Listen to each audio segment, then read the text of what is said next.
I hereby sentence you to 2,500 consecutive life sentences plus 1,000 years.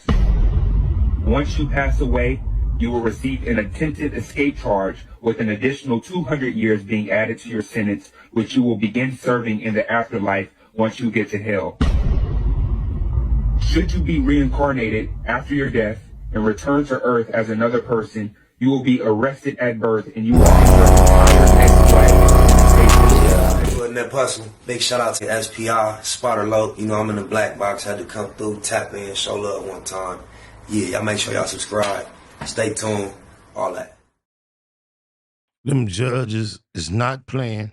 They giving out time like lottery numbers, like algebra problems, long ass equations. Very, very rarely does the time given seem to match up with the crime committed or the gratification received from the crime committed. Whoever did that to Charlie Kirk, young man, he'll never be home, at least for the next 60, 70 years. I think people that commit assassinations, even though they call it assassination, though it's not, I think they do consider releasing them if they live long enough into their senior years. However, he threw his life away at a very young age. And the magnitude of the reaction from the world, of course, I'm not saying it was worth it, but at least the reaction kind of like reflects the action. He threw his life away for something that the whole wide world is acknowledging and reacting to, whether they're affected by it or not. The majority of us, we throw our lives away for so little. And this dude here seemingly was in the court and he thought it was cute. But when he got that time, they say he went mute. With no further ado, let's see what this teen killer has been up to. I'll be home soon. R.I.P. Keon. I love my family. He sat in the courtroom, smirking and laughing, as a grieving mother wept for her slain son. Dante Wright, a 17-year-old from Ann Arbor, Michigan, thought his carefree attitude would mock justice itself. Dante Wright. They know Dante wrong. But when the judge stared him down, his grin vanished, and a sentence shocked the nation. This is the chilling story of a teen killer whose arrogance fueled a courtroom firestorm. Don't let this shocking case fade into the shadows. Subscribe now to uncover the darkest true crime stories before they're forgotten. Ignore this, and you'll miss the truth. Join us or confess in the comments why you'd rather stay in the dark.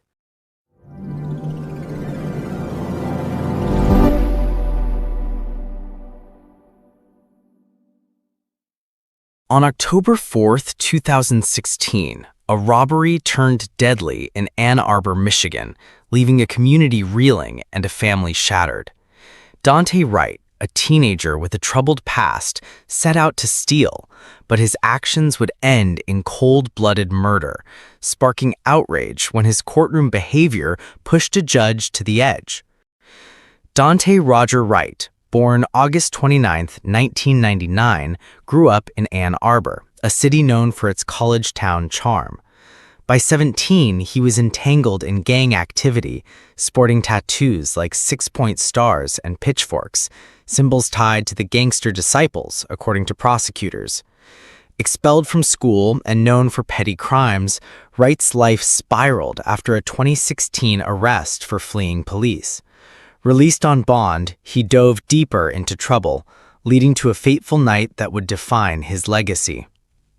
That October night, Wright, alongside friends Delreno Gracie and Termarius Ellison, planned to rob 18-year-old Jordan Klee, a Pioneer High School student with dreams of college. Luring Klee to a spot near Pine Lake Village Cooperative, they demanded his belongings.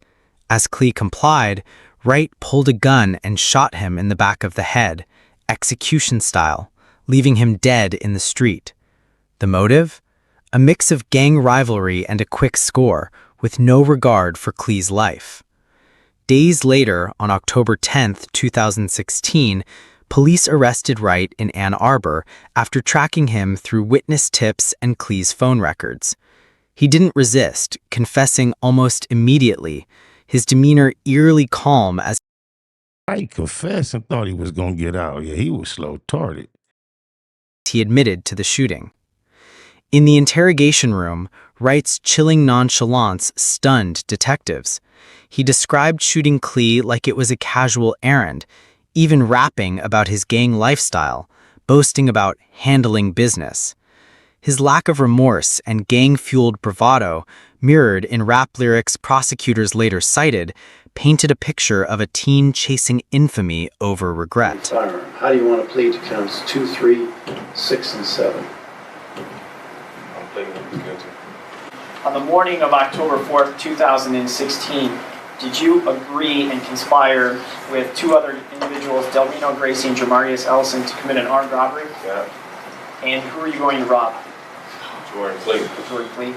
And that afternoon, did you in fact rob Jordan Fleet? Yeah. And did you use a gun to place him in fear in order to take his property? Yeah. And as a result of that armed robbery, what did you do with that gun and Mr. Jordan Fleet? Shot him. And where did you shoot him? On the top. Of his head. And did you kill him with that shot? Yes. People are satisfied, Your Honor. I'm satisfied, Your Honor. By July 2017, Wright's trial in Washita County reached a boiling point. Having pleaded guilty to second-degree murder, armed robbery, conspiracy, and felony firearms, he faced sentencing on July 24. But his behavior shocked everyone. As Jordan Clee's family delivered heart-wrenching victim impact statements, Wright smirked, laughed, and shook his head. Your Honor, my name is Courtney Clay, and I'm Karen's cousin. She's asked me to read this on her behalf. Sure.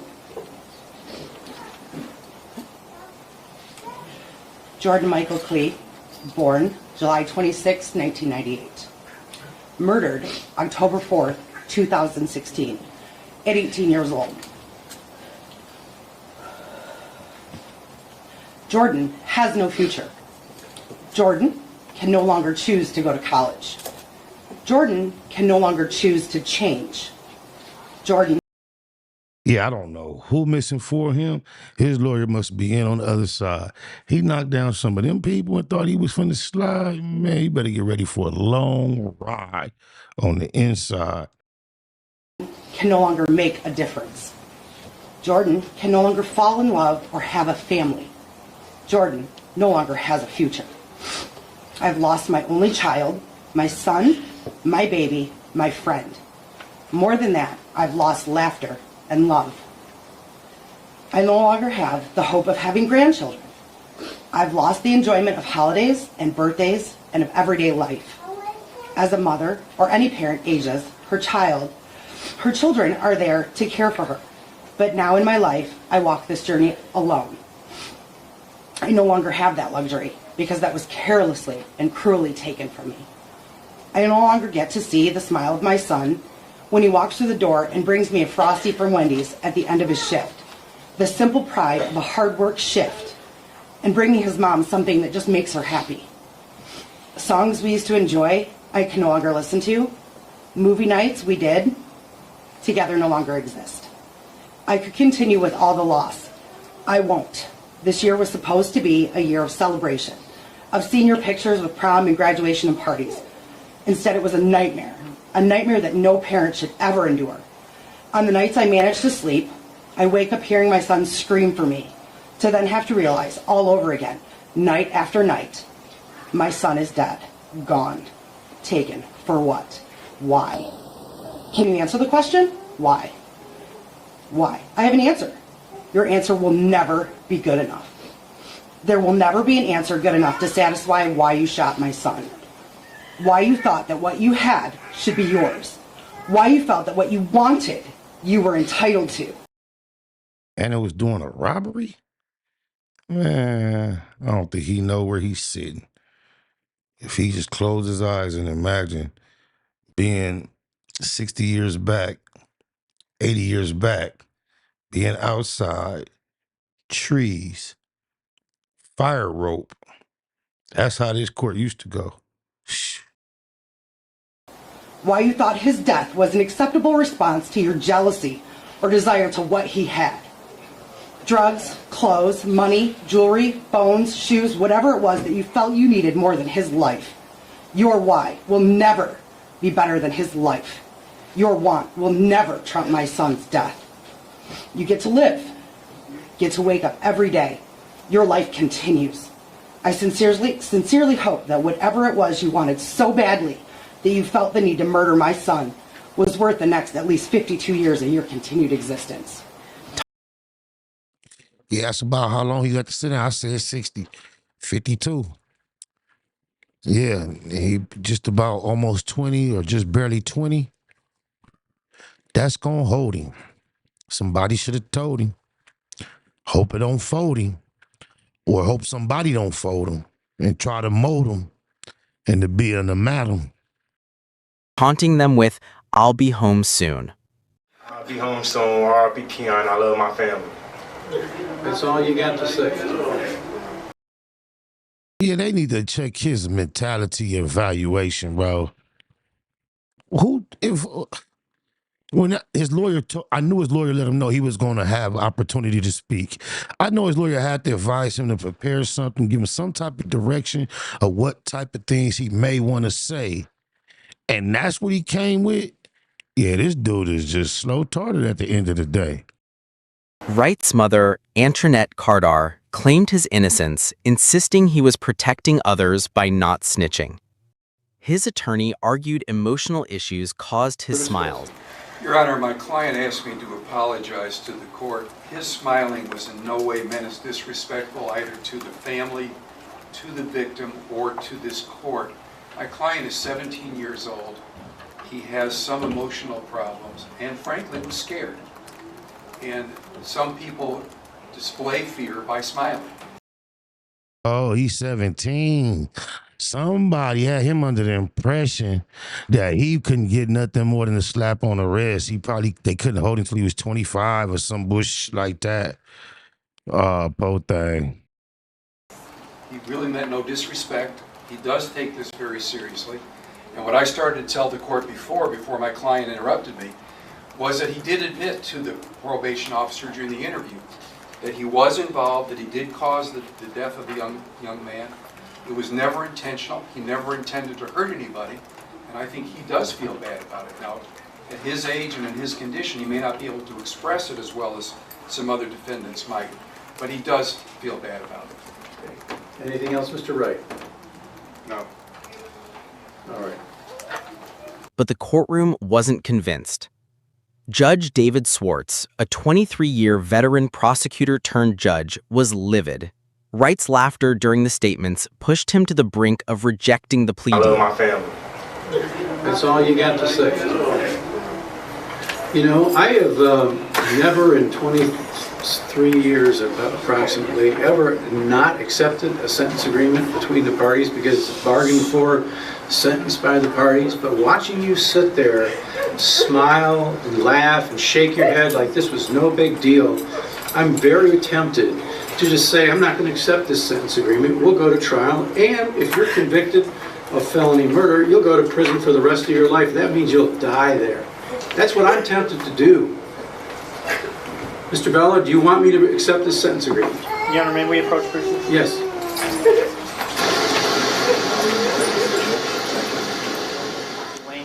After a recess, Clee's family, exhausted by grief, urged the judge to accept the plea to avoid a trial.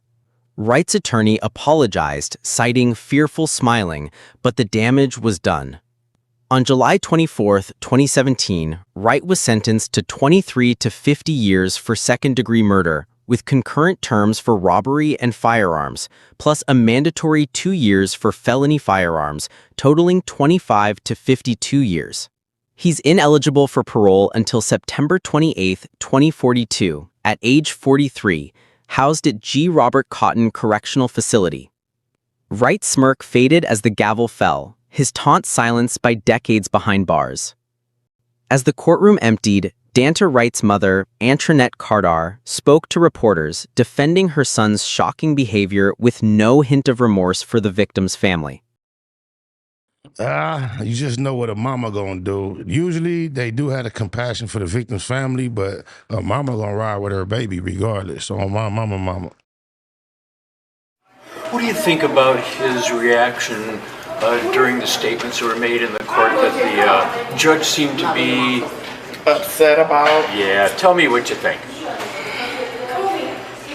What upsetted me was I'm sorry for her loss, just as well as mine. My son was supposed to graduate this year too, and I mean, it's just bad all the way around.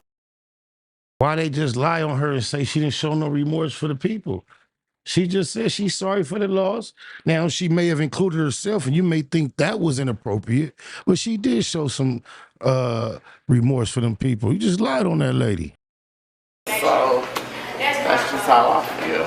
Do you think he took this lightly? Do you think he took this seriously? How do you think he... I don't feel like he understands exactly what's going on because of his mental conditions and things like that.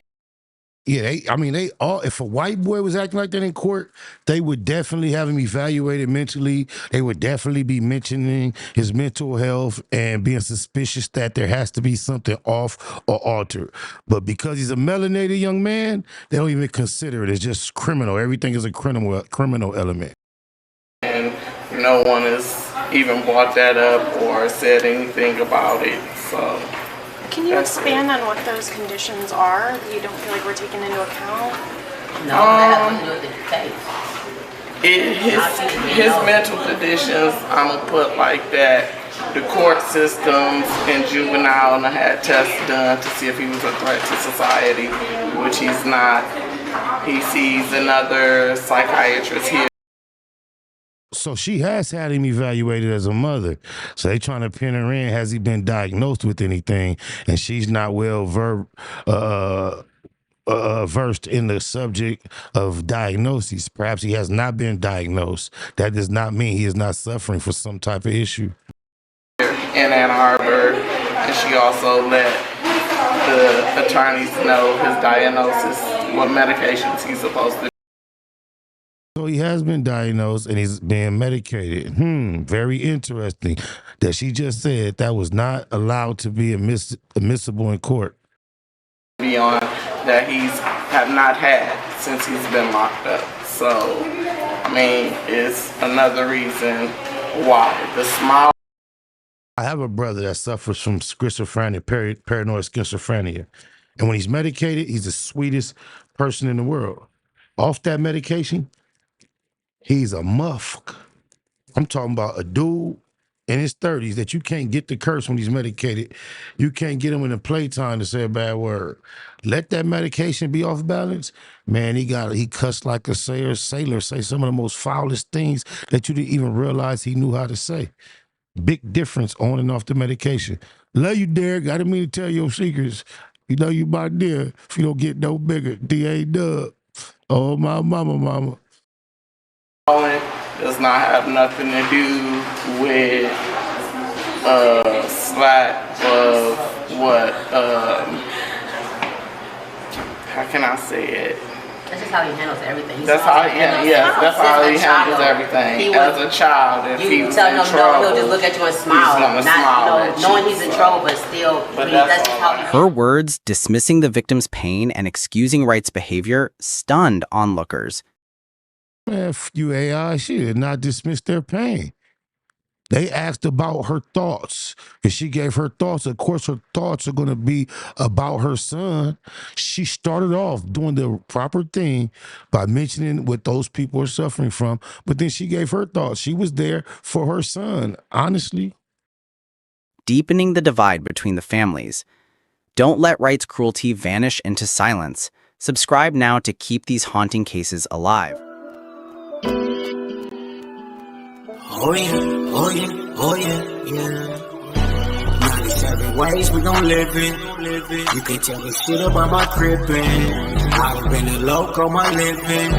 Now it's time to chase me a bag. 97 ways we gon' live it. Big Mac in the building. 97 ways we gon' live it. We gon' live it. 97 ways we we gon' live it. You can't tell me shit about my crippin'. I done been a loco, my living. Now it's time to chase me up there. 100,000 feel like something when you're thumbing through it. Done it when some would say one would be dumb to do it. Running circles round rappers on their last lap. PayPal perhaps. Ass cap the cash app. Ass app is how I expect the next direct deposit. Positivity love phone posit. Check the closet. To say we touching paper is an understatement. Underground label running late. Tell them run the payment. Executive decisions. Check the balance. Time to monetize the talents. I accept the challenge. Memory a crazy tune. 111 nays. Local for my days. 97 ways. 97 ways we gon' live it. You can't tell me shit about my crippin'. I done been a loco, my living. Now it's time to chase me up back. 97 ways we gon' live it. They Mac in the building. 97 ways we gon' live it. We gon' live it. 97 ways we gon' live it. You can't tell me shit about my crippin'. I done been a loco, my living. Now it's time to chase me up there. Unable to fake it. Fuck how they take it. Heard about the meeting. I was able to make it. Just sick of watching Sherm heads squabble each other while the judge steady handing out lottery numbers. It go down year round. Ain't gotta be summer. Life's a bitch and niggas never get apologies from her. Dumber, big and little homies frequently locking. Don't see no other options. That's the reason they flocking. SPI ain't the nigga. How you figure fat? Gift the gab. Every gig get a bigger bag. Either name your price or it's appropriation. Finesse game, nigga, nice with negotiations. 97 ways we gon' live it. You can't tell me shit about my crippin'. I done been a loco, my living. Now it's time to chase me up back. 97 ways we gon' live it. Baby Mac in the building. 97 ways we gon' live it. Let me get you on camera. Where you from? California. No, for real. No, serious though. Watts, baby. I know where you from though. Where you from? Eastside PJ Watts. I'm from Grace 2 House, nigga. Right. They call you, homie? Big Slice. Big Slice? Yes, yes. Alright, nigga. They call me Puto, cuz. Right. Wasn't that personal? Big shout out to SPI, Spotter Low. You know, I'm in the black box. Had to come through, tap in, show love one time. Yeah, y'all make sure y'all subscribe. Stay tuned. All that.